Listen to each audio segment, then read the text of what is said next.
Владата и опозицијата со серија обвинувања за криминал и корупција околу концесиите на Евромакс за рудникот Иловица на денешните пратенички прашања во собранието.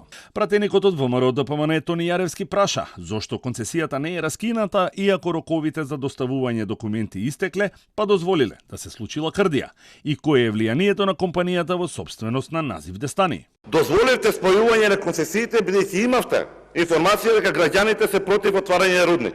Односно знаевте дека со одлука за спојување на концесиите и неисполнување на истата му давате правна можност на фирмата на Дестани да може да тужи Македонија и да изгуби на арбитражен суд и да треба да му се исплатат над милијарда евра од државниот буџет на Дестани и Евромакс Ресурсис. Дали Дестани има поднесено до Министерството за животна средина студија за заштита на животна средина со оглед дека Дестани е познат по јавноста како човек близок до ДУИ, кој нема ниту еден ден искуство, ниту некаква експертиза од копање на злато и бакар.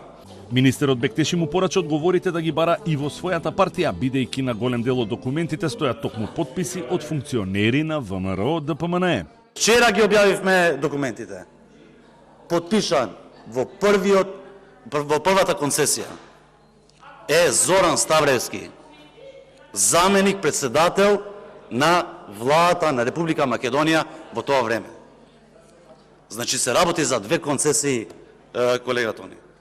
Во втората концесија е потпишан Никола Груевски, ваш председател до 2000 и која година беше таму.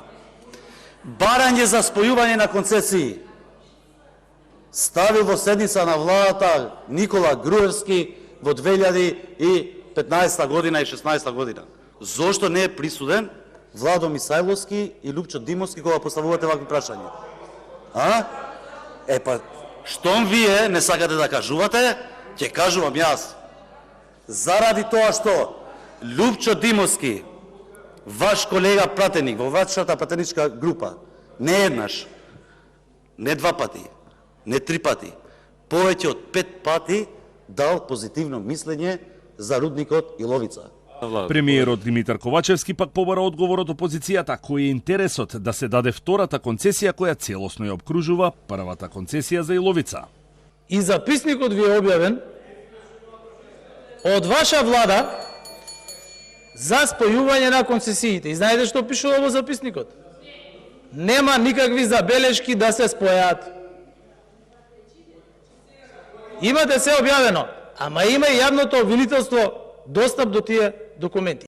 Откако владата завчера ја повлече одлуката за спојување на двете концесии за Иловица, се огласија од Евромакс и соопштија дека ќе почекаат одлуките за спојување и повлекување да бидат објавени јавно, а потоа нивни правни тимови ќе направат увид и ќе го информираат бордот на директори кој ќе ги даде насоките како компанијата ќе постапува за да ги, како што велат, заштита своите права како инвеститори. Оттаму одлуката на владата ја оценија како преседан кој внесува несигурност кај странските и домашни инвеститори и влева недоверба во владење на правото. Од компанијата веќе соопштија дека не ја исклучуваат можноста да поведат арбитражен спор против државата во Вашингтон.